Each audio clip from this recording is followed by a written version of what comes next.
મહેસાણા શહેરમાં કાયદો અને વ્યવસ્થાની સ્થિતિ મજબૂત બનાવવા તેમજ અસામાજિક તત્વો પર કડક લગામ કસવા માટે પોલીસ એક્શન મોડમાં આવી ગઈ। મહેસાણામાં ગુનેગારો સામે પોલીસનો મેગા એક્શન। એસપી હિમાંશુ સોલંકીના નેતૃત્વમાં શહેરભરમાં સઘન પેટ્રોલિંગ।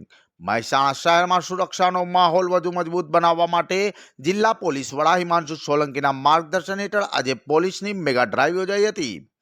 એસપી હિમાંશુ સોલંકી પોતે મેદાનમાં ઉતરી સમગ્ર કામગીરીનું નિરીક્ષણ કરતા જોવા મળ્યા હતા।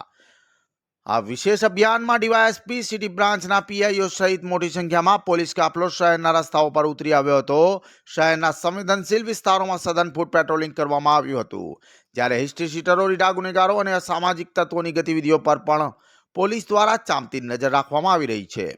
પેટ્રોલિંગ દરમિયાન પોલીસ અધિકારીઓએ સ્થાનિક વેપારીઓ તથા ખાસ કરીને જ્વેલરી માર્કેટના વેપારીઓ સાથે બેઠક યોજી હતી।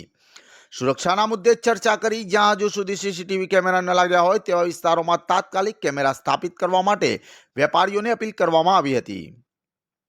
આ સાથે શહેરના મુખ્ય માર્ગો, 4 રસ્તા અને જાહેર સ્થળોએ મેગા વાહન ચેકિંગ પણ હાથ ધરવામાં આવ્યું હતું।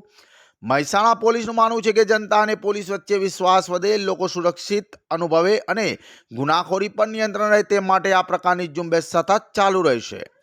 એસપી હિમાંશુ સોલંકીના નેતૃત્વમાં હાથ ધરાયેલી આ મેગા ડ્રાઈવથી ગુનેગારોમાં ફફડાટ અને સામાન્ય નાગરિકોમાં સુરક્ષાની ભાવના વધુ મજબૂત બની રહી છે। આજરોજ મહેસાણા શહેર ખાતે અલગ અલગ વિસ્તારોમાં ફૂટ પેટ્રોલિંગનું આયોજન કરવામાં આવેલું, જેમાં અમુક ડીવાયએસપી તમામ સિટીની બ્રાન્ચોના તથા સિટીના અન્ય પીઆઈશ્રીઓ તમામ હાજર રહેલ।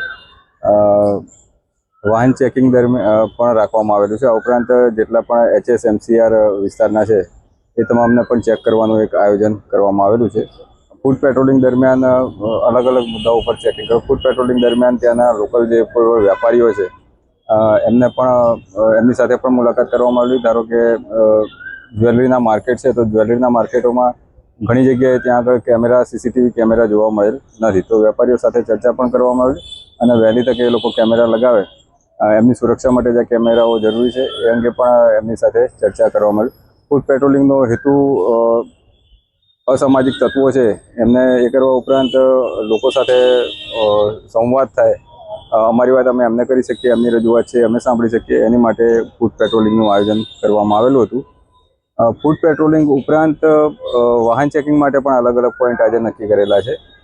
રૂટીનમાં વાહન ચેકિંગ થતું હોય છે, પણ આજે મોટા પાયે વાહન ચેકિંગનું આયોજન કરવામાં આવેલું છે।